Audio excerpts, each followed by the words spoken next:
এই মুহূৰ্তত ৰাজ্যৰ লাখ লাখ কৰ্মচাৰীৰ বাবে লৈ আহিছো বিগ ব্ৰেকিং নিউজ।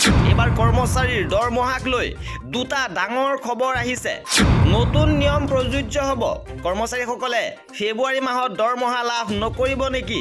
কি আছে সবিশেষ খবৰৰ বাবে ভিডিঅ'টো প্ৰথমৰ পৰা শেষলৈকে চাই থাকিব। জনাব বিচাৰিছো প্ৰথমটো গুৰুত্বপূৰ্ণ খবৰ।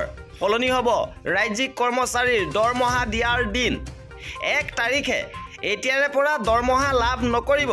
অতি সোনকালে এই বিষয়ত ওলাব নিৰ্দেশনা। চৰকাৰৰ ৰাজকোষত মাহৰ প্ৰথম ভাগত ন্যূনতম ধন জমা নাথাকে। গতিকে প্ৰথমটো বৃহস্পতিবাৰে দৰমহা দিয়াৰ বাবে সিদ্ধান্ত লোৱা হৈছে। আৰু এই গুৰুত্বপূৰ্ণ খবৰ আহিছে যে সলনি হ'ব ৰাজ্যিক কৰ্মচাৰীৰ দৰমহা দিয়াৰ দিন। এতিয়াৰে পৰা 1 তাৰিখে লাভ নকৰিব দৰমহা আৰু অতি সোনকালে এই বিষয়ত নিৰ্দেশনা জাৰি কৰিব। ইপিনে দৰমহাক লৈ পুনৰ আহিছে আন এটা গুৰুত্বপূৰ্ণ খবৰ। এবাৰ বিত্ত বিভাগৰ ফালৰ পৰা WT মেছেজ প্ৰেৰণ কৰা হৈছে।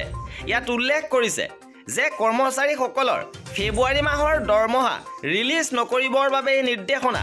কোনসকল কৰ্মচাৰীৰ ফেব্ৰুৱাৰী মাহৰ দৰমহা ৰিলিজ নকৰিব ইয়াত উল্লেখ কৰিছে যে শিক্ষা বিভাগৰ কৰ্মচাৰীসকল, বিশেষকৈ হায়াৰ এডুকেশ্যন ডিপাৰ্টমেণ্টৰ শিক্ষক কৰ্মচাৰীসকলো, স্কুল এডুকেশ্যন ডিপাৰ্টমেণ্টৰ শিক্ষক কৰ্মচাৰীসকলো আৰু মেডিকেল এডুকেশ্যন ডিপাৰ্টমেণ্টৰ মেডিকেল কলেজ আৰু পেৰামেডিকেল কলেজৰ কৰ্মচাৰীসকলৰ এই দৰমহা ৰিলিজ নকৰিবৰ বাবে নিৰ্দেশনা আহিছে।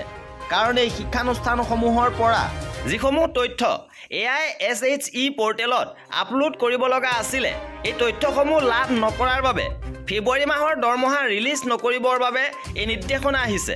আৰু কৰ্মচাৰীসকলৰ প্ৰতিটো খবৰ পাই থাকিবৰ বাবে আমাৰ চেনেলটো ছাবস্ক্ৰাইব কৰি ৰাখিব। ভিডিঅ'টো শেষলৈকে চোৱাৰ বাবে বহুত ধন্যবাদ।